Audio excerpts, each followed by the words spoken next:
लोक में पारस पत्थर की बहुत महिमा है। क्यों साहब, महिमा क्यों है? क्योंकि यदि लोहा उस पारस को स्पर्श कर ले तो पारस उस लोहे को स्वर्णमय कर देता है, इसलिए बहुत महिमा की जाती है।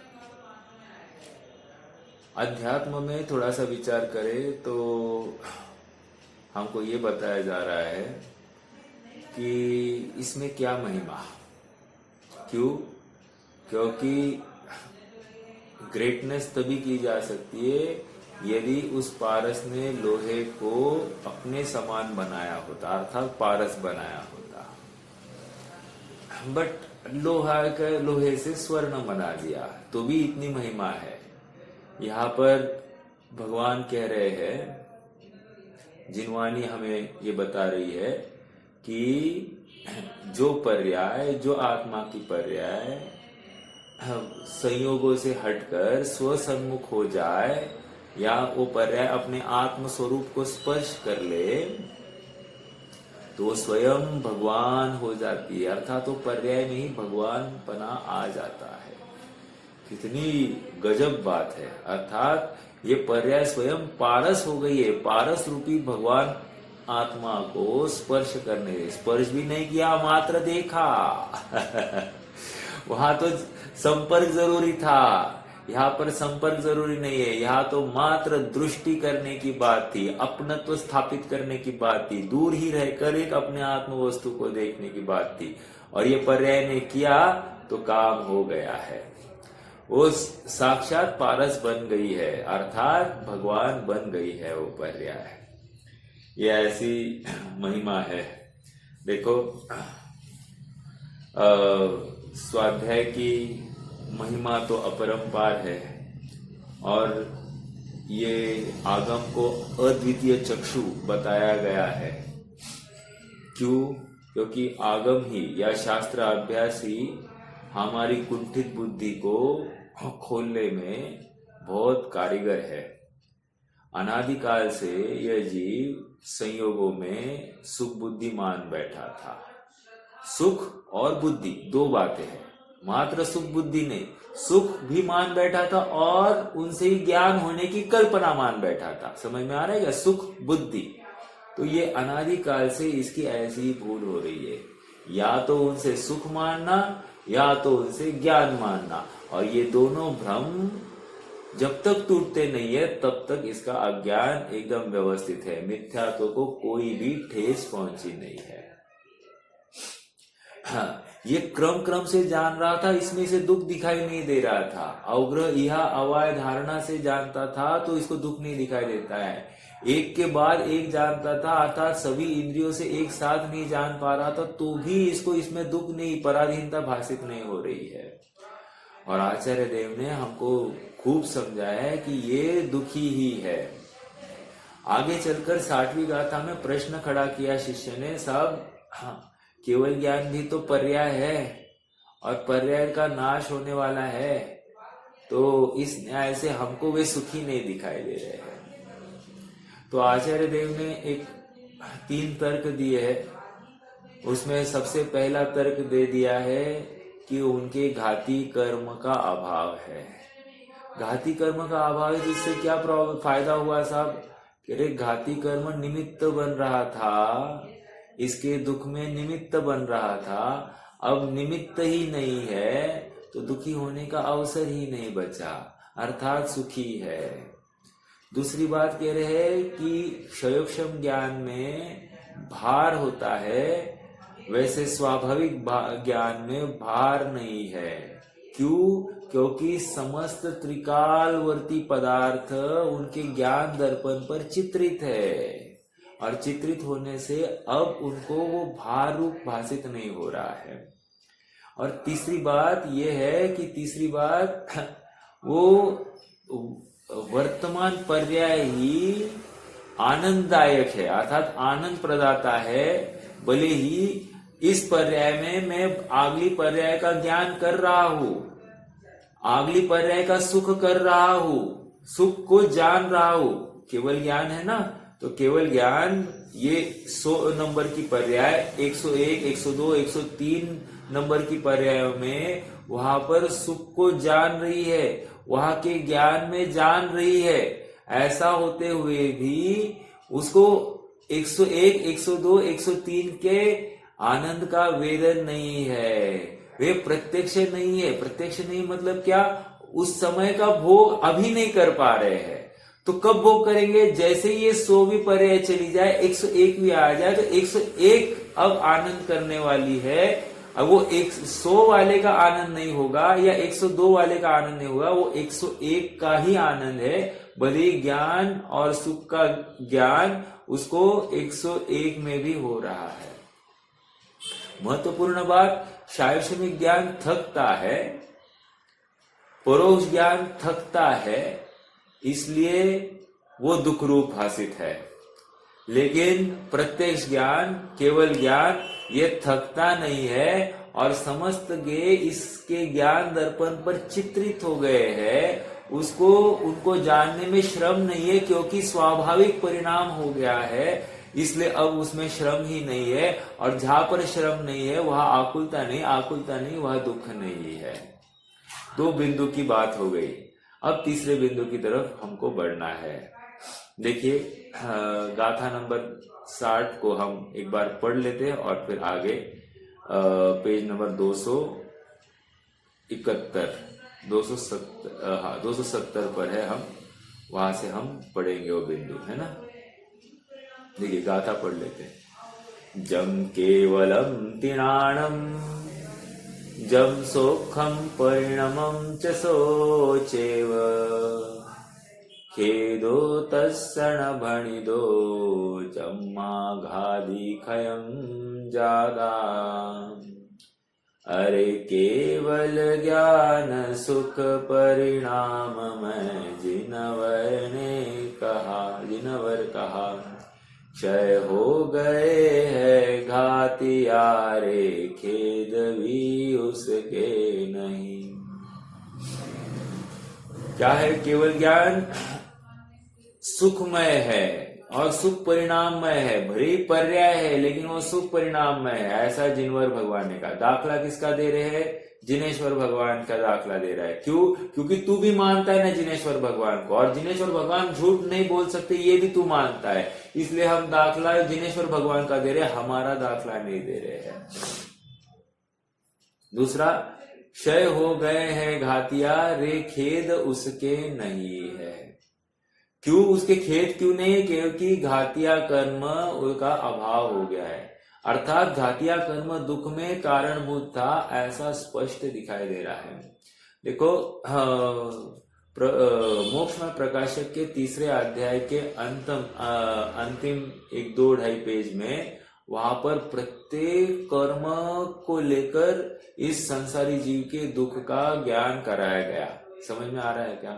तो हर प्रकार से वहां पर बताया गया कि ये अब कर्म का अभाव ही नहीं रहा, तो फिर अब दुख का कारण ही नहीं रहा। समझ में आया क्या? जैसे शरीर ही नहीं रहा तो राग किस में किया जाए, और जब शरीर ही नहीं रहा तो द्वेष किस में किया जाए, अर्थात वे खत्म ही हो गए। अर्थात हास्य रति अरति के अवसर ही खत्म हो गए। मैं तो एक एग्जाम्पल दिया। वैसे वहां पर क्रोध, मान, माया, लोभ को भी घटित किया कि क्रोध किससे हो जाए, शरीर ही नहीं रहा। अभी जो इष्ट भाषित हो रहा था आज तक, आज वही नहीं है, तो अब अन्य से प्रयोजन कुछ बचा ही नहीं है। तो इस प्रकार वो वहां पर समझा रहे हैं कि ये सुखी क्यों है? क्योंकि राग के कारण ही नहीं है। एक अच्छा प्रश्न किया वहां पर, कह रहे कि हमको केवली भगवान तो दान, लाभ, भोग आदि करते हुए तो दिखाई नहीं दे रहे। तो आचार्य देव पंडित साहब ने वहां पर समझाया कि दान, लाभ, भोग नहीं दे रहे क्योंकि प्रयोजन ही नहीं बचा अभी, तो इसलिए उनका स्वाभाविक परिणमन हो गया, ऐसा तुम मान लो।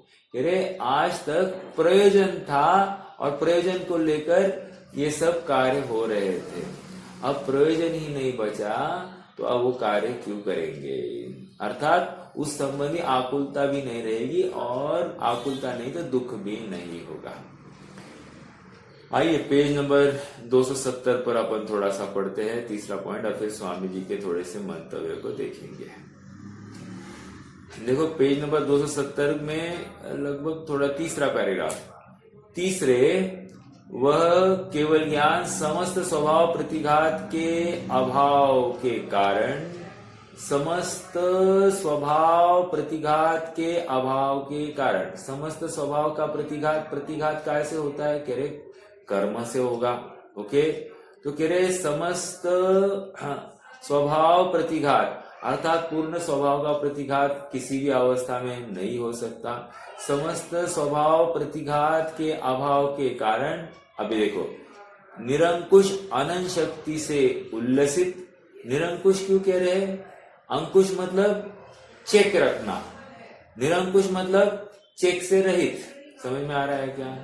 तो कह रहे हैं कि निरंकुश मतलब वहां पर किसी के ऊपर कोई सप्रेशन नहीं है, दबाव नहीं है। निरंकुश अनंत शक्ति के उल्लसित होने से समस्त त्रैकालिक लोकालोक के आकार में व्याप्त होकर कूटस्थतया अत्यंत निष्कंभ है। और एक बात कह रहे, कूटस्थ भी है और अत्यंत निष्कंप है, अर्थात चलायमान नहीं हो रहे हैं संयोगों से, विषयों से, भोगों से, ये निष्कंप है। इस कारण आत्मा से अभिन्न सुख लक्षण भूत अनाकुलता को धारण करता हुआ केवल ज्ञान स्वयं ही सुख है, इसलिए केवल ज्ञान और सुख का व्यतिरेक कहा। और एक बात कह रहे हैं कि हमको केवल ज्ञान और सुख में पृथकता दिखाई दे रही है। कह रहे नहीं, केवल ज्ञान और सुख एकार्थवाची है। क्यों? देखो फिर से। तीसरे, वह केवल ज्ञान समस्त स्वभाव प्रतिघात के अभाव के कारण निरंकुश अनंत शक्ति से के उल्लसित होने से समस्त त्रैकालिक लोकालोक के आकार में व्याप्त होकर कूटस्थतया अत्यंत निष्कंप है, इसलिए निष्कंप है। इस कारण आत्मा से अभिन्न लक्षण भूत अनाकुलता को धारण करता हुआ केवल ज्ञान स्वयं ही सुख है, इसलिए केवल ज्ञान और सुख का व्यतिरेक नहीं है, अर्थात एक के बाद एक है ऐसा नहीं है। समझ में आ रहा है क्या? केवल ज्ञान और सुख एक साथ ही है, क्योंकि जिन जिन प्रदेशों पर ज्ञान है, गुण है, उसी प्रदेश पर वो ये जितने भी पुद्गल आदि भी है वे भी वहां पर। एक मिनट, सॉरी, सुख, उसी प्रदेश पर सुख भी है। जहां ज्ञान है उसी प्रदेश पर पुद्गल भी सुख भी व्यवस्थित है, और दोनों में व्यतिरेक नहीं, अर्थात भेद नहीं है, क्योंकि प्रदेश में तो एक रूपता है, तो वे स्वरूप में हम उसमें भेद कर सकते हैं, लेकिन प्रदेश में भेद नहीं है। हाँ, इस गाथा के भाव को, बोलिए इसमें स्वभाव प्रतिघात और कूटस्थ, ये दो शब्द का खुलासा। देखो, स्वभाव प्रतिघात के अभाव के कारण। स्वभाव का प्रतिघात मतलब क्या? देखो, घाती कर्म जो होते हैं, घाती कर्म किसको कहते हैं? तो जो स्वभाव का घात करे उनको घाती कर्म, और अघाती कर्म जिनसे स्वभाव का घात होता नहीं उनको अघाती कर्म। ये अपन ने परिभाषा पढ़ ली। अब यहाँ स्वभाव का प्रतिघात मतलब क्या? स्वभाव क्या है? ज्ञान दर्शन सुख, ये स्वभाव है। तो कह रहे ये ज्ञान दर्शन सुख नामक स्वभाव का प्रतिघात करे, अर्थात भली भांति घात कर रहे थे। अब यहाँ पर स्वभाव प्रतिघात के अभाव में कह रहे। अभाव मतलब क्या? अभाव का कोई कारण ही नहीं है। अब क्यों? क्योंकि वैसा कर्म ही सामने खड़ा नहीं है। समझ में आया क्या? तो फिर से, केवल ज्ञान समस्त स्वभाव प्रतिघात के अभाव के कारण, अर्थात वहां पर अब कोई कारण बचा ही नहीं स्वभाव के घात में, तो कह रहे प्रतिघात से रहित हो गया, इसलिए केवल ज्ञान प्रकट हो गया। पहली बात ये हो गई। अब निरंकुश अनंत शक्ति के उल्लसित होने से, निरंकुश, अंकुश मतलब वहां कोई रोक नहीं है। समझ में आ रहा है क्या? जैसे महावत क्या लगाता है? हाथी को अंकुश लगाता है, कंट्रोल में रखता है। तो कह रहे ये निरंकुश अनंत शक्ति के उल्लसित होने से, अर्थात जैसे ही केवल ज्ञान हो गया, उसको अभी बैरिकेड या ब्लॉकेज कुछ भी नहीं है, इसलिए उसको निरंकुश कहा जा रहा है। समझ में आया? निरंकुश अनंत शक्ति के उल्लसित हो जाने से, या हमको ऐसा विश्वास होता है क्या केवल ज्ञान से अनंत शक्ति अनंत आनंद उल्लसित होने वाला है, ऐसा उसका स्फुरण होने वाला है, ऐसा लगता है क्या? नहीं, हाँ होता होगा, ऐसा इस जीव को लगता है। देखो महत्वपूर्ण बात, ज्ञान तो ठीक है करना है, लेकिन रुचि के माध्यम से ही विशुद्धि बढ़ने वाली है, और विशुद्धि से वो भाव वासना होगी, भाव वासना से अपना काम होगा। देखो हमको हमेशा प्रेरणा दी जाती है कि 12 भावना पढ़ी जाए, लेकिन 12 भावना ये भावना करने योग्य है या 12 भावना पढ़ने योग्य है? तो कह रहे भावना करने योग्य है। और यदि भावना करने योग्य है तो हमने भावना की या हमने मात्र पढ़ी? कह रहे हमने मात्र पढ़ी। बस यही तो भूल है। समझ में आ रहा है क्या? और इसको लेकर क्या हो गया? इसको लेकर स्वभाव का प्रतिघात हो गया, क्योंकि मोह खड़ा हो गया है और उस मोह ने स्वभाव को प्रकट होने ही नहीं दिया। यही उसका अपराध हो गया। ठीक है, तो क्या आया? प्रतिघात। और निरंकुश अनंत शक्ति के उल्लसित होने से समस्त त्रैकालिक लोकालोक के आकार में व्याप्त होकर कूटस्थतया अत्यंत निष्कंप है। अब ये क्या है कूटस्थतया? कूटस्थ मतलब क्या? कह रहे बायस नहीं है। बायस नहीं मतलब क्या? ये अच्छा और ये बुरा ऐसा भेद करते हुए नहीं है, तो कूटस्थ है। समझ में आ रहा है क्या? जैसे कभी इलेक्शन में अपने को या फिर कोई पार्लियामेंट में कोई बिल पास करना है, तो भले ही सामने पक्ष हमको सपोर्ट नहीं कर रहा है, हम उसको इतना ही कहे कि आप कूटस्थ रहना, आप तटस्थ। कूटस्थ मतलब तटस्थ। तो कह रहे तटस्थ रहने से क्या हो गया? पक्ष ही नक्की नहीं हुआ, इसलिए उनके प्रति कोई आरोपण का अवसर नहीं आता है। समझ में आ रहा है क्या? तो कूटस्थ अत्यंत निष्कंप है। अब निष्कंप मतलब क्या? कंप से रहित, अर्थात प्रभावित नहीं होता है। क्या कह रहे हैं? ये केवल ज्ञान समस्त स्वभाव प्रतिघात के अभाव के कारण निरंकुश अनंत शक्ति के उल्लसित होने से समस्त त्रैकालिक लोकालोक के आकार में व्याप्त होकर कूटस्थतया अत्यंत निरंकुश है। इस कारण आत्मा से अभिन्न सुख लक्षण भूत अनाकुलता को धारण करता हुआ केवल ज्ञान स्वयं ही सुख है। इसलिए केवल ज्ञान और सुख में व्यतिरेक नहीं है। निरंकुश का अर्थ बिना किसी रुकावट के, कूटस्थतया अर्थात बायस नहीं है, पक्षपात से रहित है, अर्थात ये अच्छा, ये इष्ट और ये अनिष्ट ऐसा नहीं कर रहा, इसलिए कूटस्थ। और अत्यंत निष्कंप है, अर्थात उसमें कंपन का कोई अवसर नहीं है, अर्थात चलित नहीं होता है। एक ये निष्कंप का ये एक अर्थ किया। और दूसरा स्वभाव का आश्रय हो जाता है, तो स्वभाव में इतना तन्मय हो जाता है, इतना आनंद आता है कि बाहर में कुछ विकल्प ही नहीं बचे। तो विकल्प नहीं बचना ही निष्कंपता है। आकुलता के कोई प्रसंग रहते नहीं है। ठीक है, ये हो गया। इसलिए सर्वथा अनुमोदन करने योग्य है कि केवल ज्ञान एकांतिक सुख है। क्या कहा? केवल ज्ञान एकांतिक सुख है, ऐसा बता रहे हैं। क्या हमको विश्वास होता है क्या केवल ज्ञान सुखी है और मैं दुखी? कहने के लिए अलग बात, हाँ, कहने के लिए हम कहते हैं कि वे अनंत अनंत अनंत सुखी और हम अनंत दुखी है। ऐसा कहने का तात्पर्य क्या है कि वे हमसे कितने ग्रेट है, ये ख्याल में आती है एक बात। और दूसरा हमको स्वभाव के सामर्थ्य का विश्वास हो जाता है। जैसे ही स्वभाव सामर्थ्य का विश्वास हो जाता है तो आकुलता अपने आप घट जाती है।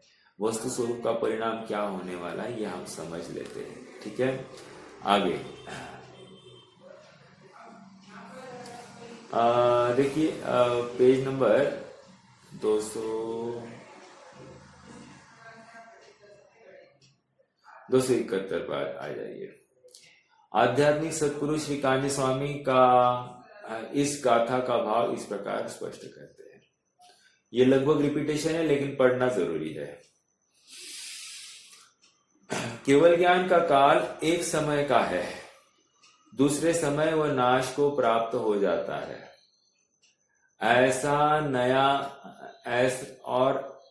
और नया उत्पन्न होता है। पहले का नाश को प्राप्त होना और नया उत्पन्न होता है। केवल ज्ञान को बारंबार बदलना पड़ता है, इसलिए खेद होता होगा, ऐसा कोई पूछता है। क्या कह रहे हैं? बारंबार बदलेंगे तो खेद होगा। हाँ, तो ऐसा कोई पूछता है तो उसका समाधान करने के लिए कहते हैं कि अब उत्तर देने वाले हैं। केवल ज्ञान का स्वभाव स्वपर प्रकाशक है। एक बात क्या कह रहे हैं? स्वपर प्रकाशी ये मेरा स्वभाव है। केवल ज्ञान का स्वभाव स्वपर प्रकाशक, वह भी ज्ञान का नहीं, नीचे स्वपर प्रकाशक भेद करके जानना है, इसलिए विकल्प है। विशेष रूप से स्वपर प्रकाशक आकार रूप है, किंतु राग के विकल्प रहित है। स्वपर प्रकाशक स्वभाव तभी प्रकट होता है जब वो विकल्प रहित हो, एक राग से रहित हो, दो ये तभी तो स्वपर प्रकाशक आकार रूप कोई पदार्थ परिणमित होता है। अब देखो स्वपर प्रकाशक जब कह रहे हैं तो आत्मा के सामर्थ्य की बात है, और जब आत्मा के सामर्थ्य की बात है तो कह रहे हैं यहाँ पर समस्त कार्य को छोड़कर तुम इस कार्य में लग जाओ, क्योंकि ये निष्कंटक कार्य है। अन्य कार्य में अनेक अनेक विघ्न है, बाधाएं है, दुख है, तो तुम इसी मार्ग में चलो। देखो आज और एक बात चलती है, आज जो युवा पीढ़ी है, युवा पीढ़ी को आध्यात्म की बात ही सुहाती नहीं है। कारण क्या है? कारण बड़े बुजुर्गों को ही आध्यात्म सुहाता नहीं है। जब बड़े बुजुर्गों को ही आध्यात्म सुहाएगा नहीं तो बच्चों की खैर ही नहीं। समझ में आ रहा है क्या? वे तो प्राप्त पर्याय में तन्मय है, उनको तो इन बातों की खबर ही नहीं है कि शरीर भिन्न है, आत्मा भिन्न है। वे हर कार्य पर से सुखी होने की अपेक्षा से करते हैं, जबकि यहाँ समझाया है पर से तू किंचित मात्र भी सुखी नहीं होगा। सुखी जब भी होगा उसके सहज योग्यता होगी, उसके अनुसार ही तू सुखी हो जाएगा। समझ में आ रहा है क्या? बाहर से सुख आता नहीं है, सुख अंदर से ही आता है। हाँ देखो, केवल ज्ञान का काल एक समय का है, दूसरे समय में वो नाश को प्राप्त हो जाते हैं और नया उत्पन्न होता है। अब नीचे केवल ज्ञान को बारंबार, पेज नंबर 271, केवल ज्ञान को बारंबार बदलना पड़ता है, इसलिए खेद होता होगा।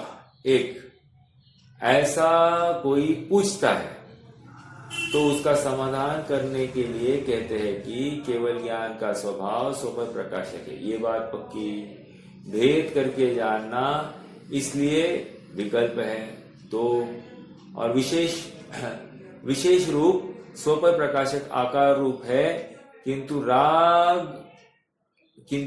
के विकल्प रहित है। ओके, क्या कह रहे? स्वपर विशेष रूप स्वपर प्रकाशक आकार रूप है, किंतु राग के विकल्प रहित है। केवली भगवान को स्वपर प्रकाशक ज्ञान है, वहां भी ज्ञान का परिणमन होता है, किंतु वह खेददायक नहीं है। ज्ञान परिणमित हो रहा है लेकिन खेद नहीं है। जैसे छद्मस्त का ज्ञान है, वो एक रोटी भी बना रहा है तो रोटी बनाते समय में उसको अनेक विकल्प सता सकते हैं। समझ में आ रहा है क्या?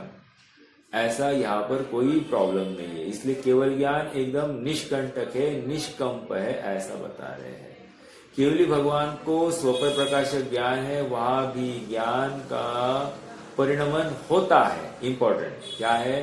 स्वपर प्रकाशक स्वभाव होते हुए भी ज्ञान का परिणमन होता है, किंतु वो खेददायक नहीं है।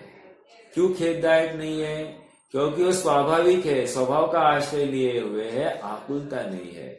जहां पर स्वभाव का आश्रय नहीं है वह 100% आकुलता है। आगे, केवली भगवान को स्वपर प्रकाशक ज्ञान है, वहां भी ज्ञान का परिणमन होता है, किंतु वह खेददायक नहीं है। निचली दशा में क्रम से पलटना होता है, इसलिए वह खेददायक है। केवली भगवान को अतीन्द्रिय आनंद वाला ज्ञान है, उसमें खेद नहीं होता। खेद नहीं होने के लिए क्या कारण कह रहे हैं?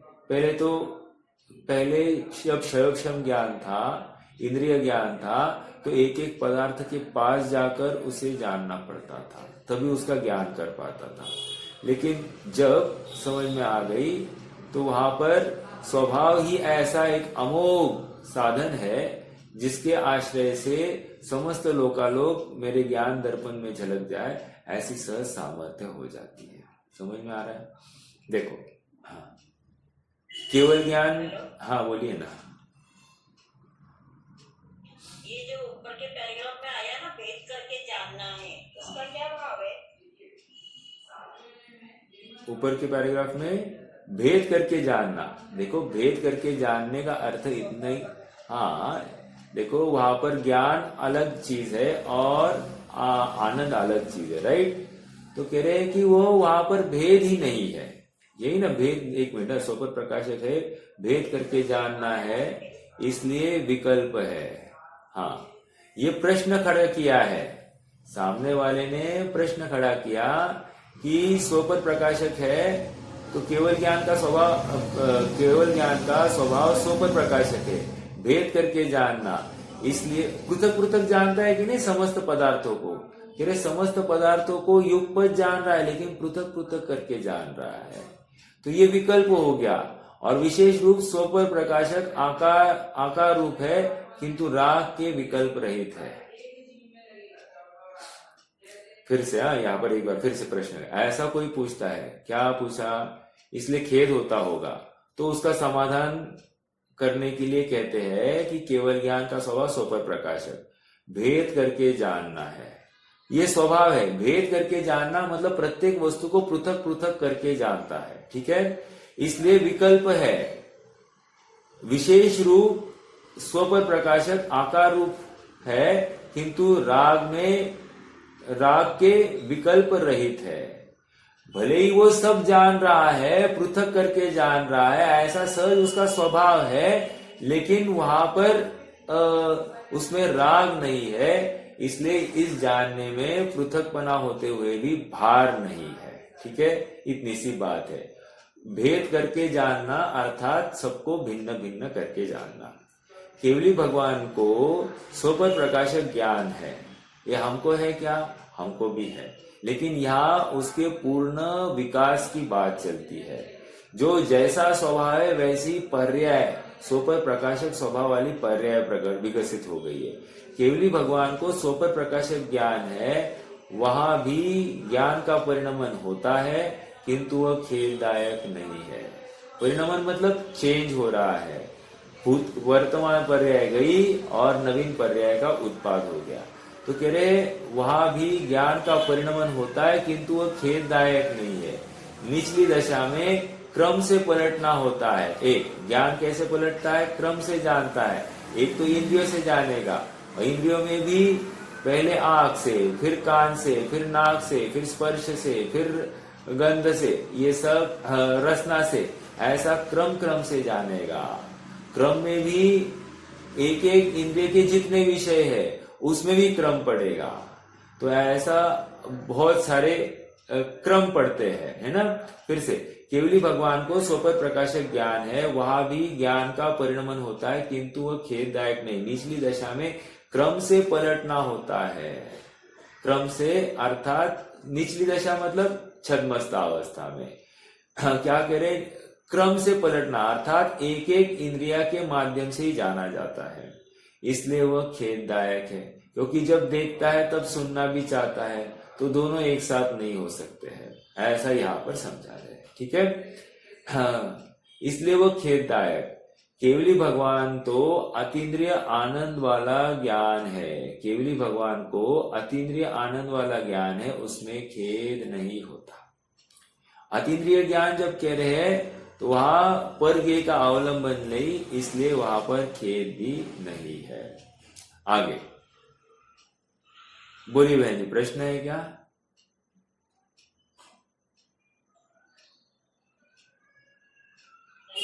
नहीं ना, हाँ ठीक है। जिसने धतूरा पिया हो उसे सफेद पदार्थ पीला लगता है, वैसे ही घाती कर्म के निमित्त से जीव अतत में तद बुद्धि करता है। वस्तु जिस स्वरूप नहीं होती वैसी मान्यता करता है, और पुण्य पाप के भाव जो दुख रूप है उनमें सुख बुद्धि करता है, जो मिथ्यात्व का कारण है। पुण्य पाप के भाव जो दुख रूप है उनमें सुख बुद्धि करता है, और मिथ्यात्व का कारण है। अब देखो क्या कह रहे हैं, संयोगों में इष्ट अनिष्ट की कल्पना होगी, इष्ट अनिष्ट की कल्पना ही दुख रूप है। एक दूसरा क्या कह रहा है कि जैसी वस्तु है वैसी नहीं मानना, जैसी वस्तु है वैसी नहीं मानना, कह रहे हैं इसमें उसको दुख भाषित हो रहा है। जैसी है वैसी मानने में उसको दुख भाषित हो रहा है, और जैसी नहीं है वैसी मानने में इसको सुख भाषित होता है।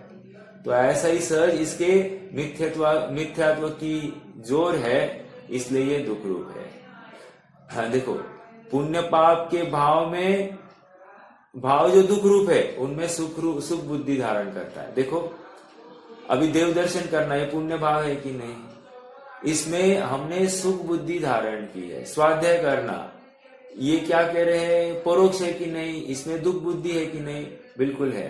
कह रहे इसको वो सुख बुद्धि मान बैठा है, अर्थात क्षयोक्षम ज्ञान से जो चीज धारण कर रहा है उसमें वो सुख बुद्धि मान रहा है। लेकिन यहाँ उसको समझा रहे कि क्षयोक्षम ज्ञान ने जो कुछ धारण किया है वो अल्प समय के लिए धारण किया है, वो तो फिर से विस्मरण में जाने वाला है।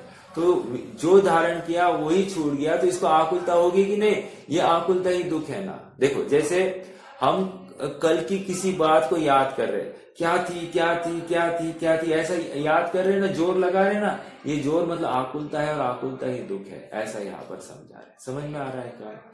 हाँ, मतलब हर प्रमेय में, हर गे को जानने में विकल्प दौड़ेगा तो अपने आप भटकने के अवसर भी बढ़ जाएंगे। हाँ जी, तो ये अतत में तत् बुद्धि और तत् में अतत बुद्धि, ऐसा इसका चल रहा है। वैसी मान्यता करता है, पुण्य पाप के भाव जो दुख रूप है उसमें सुख बुद्धि करता है, जो मिथ्यात्व का कारण है। पुण्य पाप के भाव जो दुख रूप है उनमें सुख बुद्धि करता है, जो मिथ्यात्व। पुण्य हित रूप, पाप दुख रूप, ऐसा सहज वो मान रहा है। इसलिए अब पुण्य के आश्रित, पुण्य काय के आश्रित, देव दर्शन, छठ आवश्यक, 5 पापों का त्याग, सप्त व्यसन का त्याग, इसमें ही वो संतुष्ट होता है। समझ में आ रहा है क्या? पुण्य के भाव दुख रूप है, अब पाप के भाव तो साक्षात दुख रूप है, उसको तो हर कोई व्यक्ति पाप को दुख रूप कहता है, वो सुख का कारण कैसे होगा? ठीक है, उसमें सुख बुद्धि करता है जो मिथ्यात्व का कारण है। जैसे दीवार चित्रित होती है वैसे ही केवल ज्ञान में सभी चित्रित हो गया है, अर्थात 3 लोक 3 काल के समस्त पदार्थ इनके ज्ञान दर्पण पर चित्रित हो गए हैं। अब इसलिए अब उनको जानने की आकुलता नहीं, उनके पास जाकर जानने की भी जरूरत नहीं, सहज ऐसी योग्यता है। ये समस्त पदार्थ चित्रित होने से अब इस ज्ञान को आकुलता नहीं है। इस प्रकार अनंत स्वरूप स्वयमेव परिणमित होने से केवल ज्ञान ही परिणाम है। अर्थात क्या कह रहे फिर से, जैसे दीवार चित्रित है वैसे ही केवल ज्ञान में सभी चित्रित हो गया है। इस प्रकार अनंत स्वरूप स्वयमेव परिणमित होने से केवल ज्ञान ही परिणाम है। अर्थात केवल ज्ञान भी परिणाम मतलब क्या, वह अवस्था एक समय की ही है। ठीक है, जैसे दीवार चित्रित होती है वैसे ही केवल ज्ञान में सभी विचित्र हो गया है। इस प्रकार अनंत स्वरूप स्वयं परिणमित होने में केवल ज्ञान ही परिणाम है। अब आगे थोड़ा सा, केवल ज्ञान सर्वथा अपरिणामी नहीं है। इंपॉर्टेंट, क्या कह रहे हैं, केवल ज्ञान सर्वथा अपरिणामी नहीं है, किंतु वह एक ज्ञेय से अन्य ज्ञेय की तरफ पलटता नहीं। इसलिए सर्वज्ञ तीन काल के ज्ञाकारों को जानते हैं तथा ऐसे के ऐसे परिणमन किया करते हैं। फिर से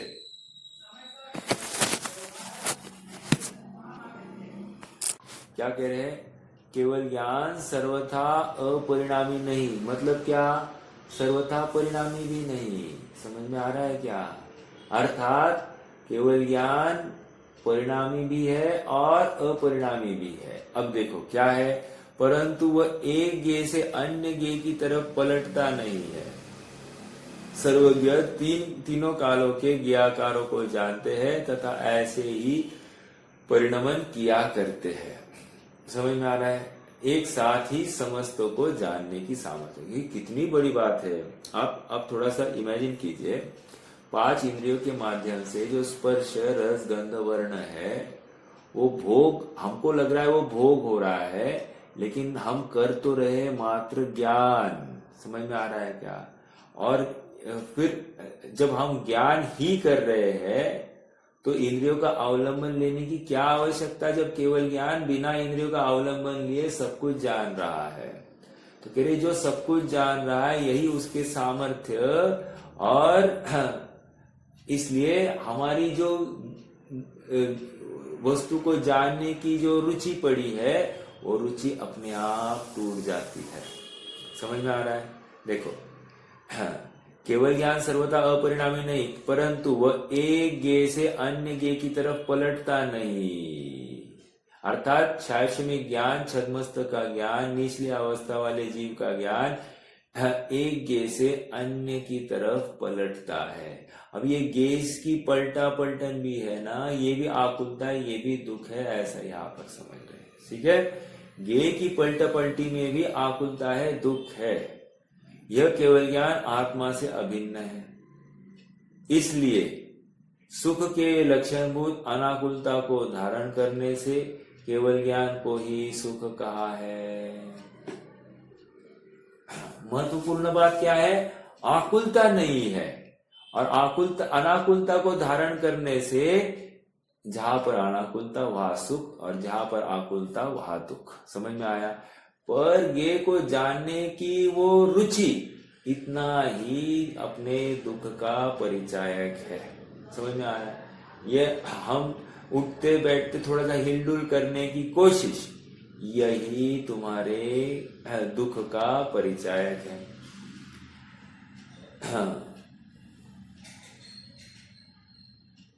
यह केवल ज्ञान आत्मा से अभिन्न है, इसलिए सुख के लक्षणभूत अनाकुलता को धारण करने से केवल ज्ञान को ही सुख कहा है। ज्ञान और सुख दोनों ही जुदा जुदा गुण, ज्ञान अलग गुण है और सुख अलग गुण। ज्ञान सुखरूप नहीं होता, किंतु केवल ज्ञान प्रकट होने पर अविनाभाव रूप से सुख प्रकट होता है, इसलिए केवल ज्ञान में ही सुख कहा जाता है। इस प्रकार केवल ज्ञान और सुख को व्यतिरेक कहा है, अर्थात भेद नहीं है। व्यतिरेक कहा है मतलब भेद नहीं है। केवल ज्ञान, और जैसे ही केवल ज्ञान हो गया वैसे ही आनंद सुखी हो गए, और जैसे ही आनंद सुखी हो गए वैसे ही केवल ज्ञान हो गया। यह कहते हैं कि केवल ज्ञान एकांतिक सुख है, अर्थात दुख नहीं है। हाँ, एकांतिक सुख है, वह सर्वथा अनुमोदन करने योग्य है, किंतु चार ज्ञान, मति ज्ञान, श्रुति ज्ञान, अवधि ज्ञान और मनपर्य ज्ञान अनुमोदन करने योग्य नहीं है, क्योंकि ये चारों ज्ञान अपूर्ण पर्याय है। अवलंबन करने योग्य क्यों नहीं है? क्योंकि वे अपूर्ण पर्याय है। अपूर्ण मतलब क्या? पूर्णता को प्राप्त नहीं हुई है। परिणाम केवल ज्ञान का स्वरूप है। परिणाम मतलब पर्याय, परिणमन करना। ओके, परिणाम केवल ज्ञान का स्वरूप है, इसलिए केवल ज्ञान को परिणाम द्वारा खेद नहीं होता तथा आत्मा की ज्ञान दशा अंतर स्वभाव के अवलंबन से पूर्ण रूप हुई है, उस केवल ज्ञान का परिणमन स्वभाव है। फिर से, परिणाम केवल ज्ञान का स्वरूप है। निरंतर चेंज होना ये तो केवल ज्ञान का स्वरूप है कहो, या वस्तु का स्वरूप है। ठीक है, क्योंकि वस्तु ही परिणमित हो रही है तो केवल ज्ञान भी परिणमन करेगा ही करेगा। हाँ, परिणाम केवल ज्ञान का स्वरूप है, इसलिए केवल ज्ञान को परिणाम द्वारा खेद नहीं होता तथा आत्मा की ज्ञान दशा अंतर स्वभाव के अवलंबन में से परिपूर्ण हुई है, उस केवल ज्ञान का परिणमन स्वभाव है। मतलब केवल ज्ञान अपरिणामी है ऐसा नहीं, केवल ज्ञान परिणामी है। अगले समय भले ही वो वही चित्र देखे, ऐसा होते हुए भी ये परिणामी है। ओके, आगे। इस प्रकार केवल ज्ञान और आकुलता का अविनाभाव संबंध है, इसलिए केवल ज्ञान और सुख भिन्न नहीं है तथा केवल ज्ञान समय समय पर बदलता है, फिर भी उसमें उपाधि नहीं है। केवल ज्ञान निष्कंप, स्थिर, अनाकुल है, इसलिए केवल ज्ञान सुख रूप है। अब देखिए यहाँ पर और एक बात कह रहे हैं, क्या? केवल ज्ञान निष्कंप है, स्थिर है। निष्कंप है मतलब, कंप मतलब आकुलता नहीं है। ठीक है, कंपायमान, डर भय आदि से रहित है, निष्कंप। हाँ, केवल ज्ञान निष्कंप है, स्थिर, अनाकुल है, इसलिए केवल ज्ञान सुख स्वरूप ही है। दूसरी बात क्या करे? केवल ज्ञान निष्कंप है, स्थिर, अनाकुल है। स्थिर है, अस्थिर वस्तु का अवलंबन नहीं लिया जा सकता, स्थिर वस्तु का ही अवलंबन लिया जा सकता, इसलिए केवल ज्ञान तो स्थिर है। स्थिर किस अपेक्षा से? अभी कह रहे परिणाम, हाँ, जैसे का वैसा परिणाम हुआ, बस उसी को कह रहे हैं स्वाभाविक परिणाम, तो काम हो जाता है।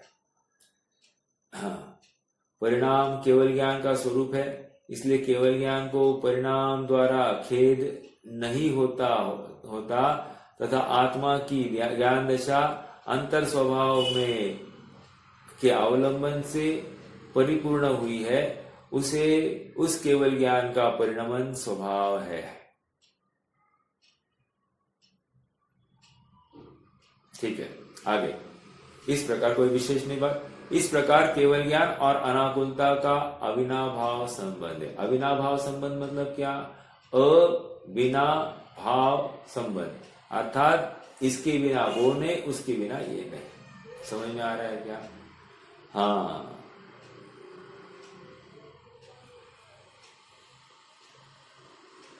आगे। केवल ज्ञानी सुखी कैसे हो सकते हैं? क्योंकि उन्हें तो अनंत पदार्थों को बनाने का काम करना है, अनंत पदार्थों को जानने का काम करना है। केवल ज्ञान भी परिणाम है, अतः वह एक समय बाद स्वयं नाश को प्राप्त होता है। अगले समय होने वाले केवल ज्ञान को फिर सभी पदार्थों को जानना होगा। इस प्रकार प्रति समय निरंतर सबको जानने का काम करने वाला केवल ज्ञानी निराकुल कैसे हो सकता है? इतना काम करने वाला तो थकान भी हो सकती है। आगे देखो उत्तर। केवल ज्ञान का स्वरूप न समझने वाले एक मतिश्रुत ज्ञान के समान ही केवल ज्ञान मानने वालों के चित्त में उस प्रकार की आशंकाएं सहज ही उत्पन्न हो सकती है। फिर से, केवल ज्ञान का स्वरूप न समझने वाले और मतिश्रुत ज्ञान के समान ही केवल ज्ञान मानने वालों के चित्त में उक्त प्रकार की आशंकाएं सहज ही उत्पन्न होती है। उक्त आशंकाओं का निराकरण करते हुए इस गाथा की ओर टीकाओं में यह कहा गया है कि मात्र परिणमन थकावट या दुख का कारण नहीं एक, किंतु घातिया कर्म के निमित्त में होने वाले परोन्मुख परिणमन ज्ञार्थ परिणमन थकावट या दुख का कारण है। क्या कह रहे दुख का कारण? ज्ञार्थ परिणमन, और इससे क्या हो रहा है? थकावट भी हो रही है। जितना ज्ञेय को जानने के लिए अपना समय और अपना प्रयास लगाएगा, ये और दुख को ही प्राप्त होगा और इससे थकावट ही होगी, ऐसा यहाँ पर कह रहे हैं। और वो प्रत्यक्ष ही है ना। हम जैसे मोबाइल देख रहे हैं तो हम निरंतर स्क्रीन बदल रहे हैं, ये दुख का कारण है कि नहीं? मान लो हम कुछ सुन रहे हैं तो हमको सुनने का स्पीड क्या चाहिए? अरे हम 2 टाइम्स फास्टर के स्पीड से सुनना चाहते हैं, अर्थात 1 घंटे की चीज आधे घंटे में ही सुनना चाहते हैं। वो आधे घंटे में भी हम क्या करेंगे? थोड़ा सा स्किप कर ही संदर्भ लगाकर हम आगे बढ़ेंगे, अर्थात कम से कम में भी ये जानना चाह रहा है। ये एक पक्ष हुआ।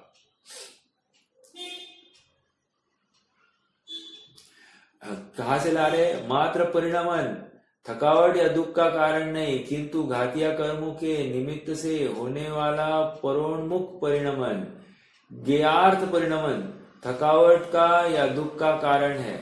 घाती कर्म का अभाव होने से केवल ज्ञानी को थकावट या दुख नहीं है। अनंत शक्ति के धारक केवल ज्ञानी को थकावट का प्रश्न उत्पन्न नहीं होता। परिणमन केवल ज्ञान का स्वभाव है, स्वरूप है, विकार नहीं है।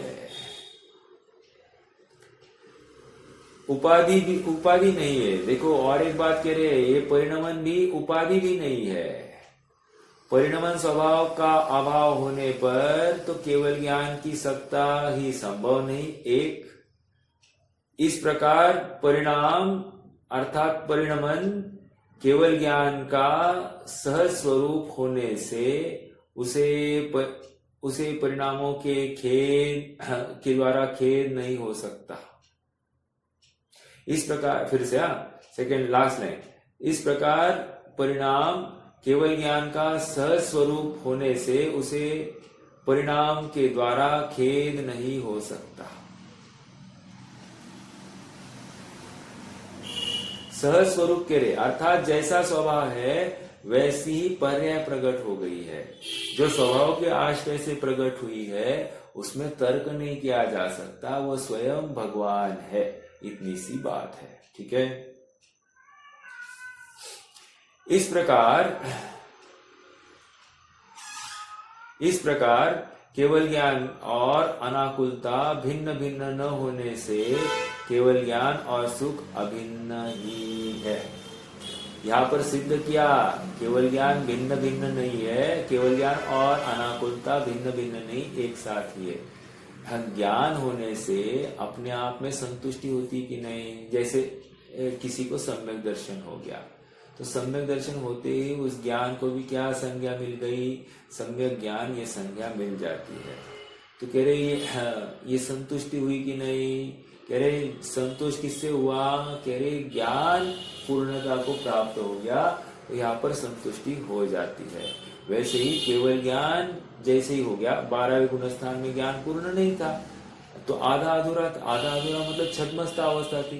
कह रहे जैसे ही ज्ञान पूर्ण हो गया वहां पर उस पूर्ण सुख को आनंद सुख की संज्ञा दी जा रही है।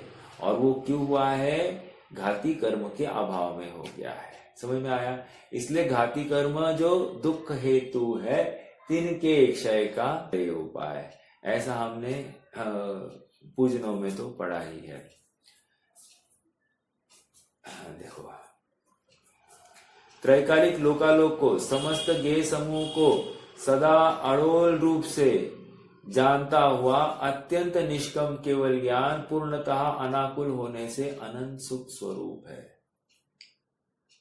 आगे, इस प्रकार केवल ज्ञान और अनाकुलता भिन्न भिन्न न होने से केवल ज्ञान और सुख अभिन्न ही है। केवल ज्ञान और अनाकुलता, जहां केवल ज्ञान है वहीं पर अनाकुलता है, जहां अनुकूलता है वहां अनाकुलता है, वहीं पर केवल ज्ञान है। समझ में आया क्या।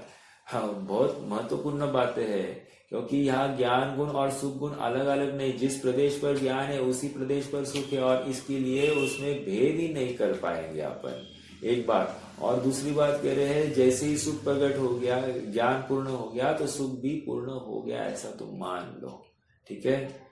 हाँ, त्रैकालिक लोकालोक को, समस्त गेय समूह को सदा अड़ोल रूप से जानता हुआ अत्यंत निष्कम केवल ज्ञान पूर्णतः अनाकुल होने से अनंत सुख स्वरूप है। इस कारण केवल ज्ञान और अनाकुलता भिन्न भिन्न न होने से केवल ज्ञान और सुख अभिन्न है। इस प्रकार घाती कर्मों के अभाव के कारण, परिणाम उपाधि न होने के कारण और अनंत शक्ति संपन्न निष्कंप होने के कारण केवल ज्ञान सुख स्वरूप है। तीन का बातें कही। घाती कर्म का अभाव, एक परिणाम उपाधि न होने के कारण, दो परिणाम उपाधि मतलब परिणमन स्वभाव होने पर भी वो उपाधि नहीं है। उपाधि क्यों नहीं है, क्योंकि वो स्वाभाविक है। तो परिणाम पर्याय ये उपाधि होते हुए भी वो स्वाभाविक होने से उसको दुख का कारण नहीं है। दो, और अनंत शक्ति संपन्न निष्कंप होने से, अनंत शक्ति संपन्न निष्कंप होने के कारण केवल ज्ञान सुख स्वरूप ही है। समझ में आया क्या। हाँ, अनंत शक्ति संपन्न अर्थात अब कुछ बचा ही नहीं है, कुछ अवशेष रहा ही नहीं, निरवशेष सब पदार्थों को जान रहा है, त्रिकालवर्ती जान रहा है, सर्व क्षेत्रों में पहुंचा है, सर्व काल में पहुंचा है। अब जानने से, इस ज्ञान से कुछ छूटा ही नहीं है, तो अब आकुलता काय की होगी। कह रहे कुछ भी नहीं होगा, और विस्मय भी नहीं होगा, भय भी नहीं होगा, बस सब बातें जैसी की तैसी जानी जा रही है, अर्थात वह सहज स्वभाव का आश्रय है। ठीक है।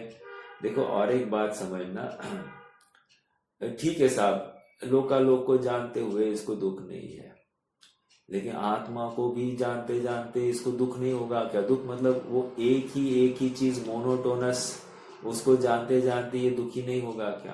कह रहे नहीं, प्रत्येक समय में नवीन रस परिपाक हो रहा है और प्रत्येक समय में नवीन आनंद हो रहा है, बिल्कुल बहुत आनंद करता है। ऐसा स्वभाव है इसका कि उसको जो अभी यदि आत्मा अच्छा लगेगा तो आत्मा के अलावा अन्य कोई भी चीज उसको इष्ट, रुचिकर या ध्यान योग्य भाषित ही नहीं होगी।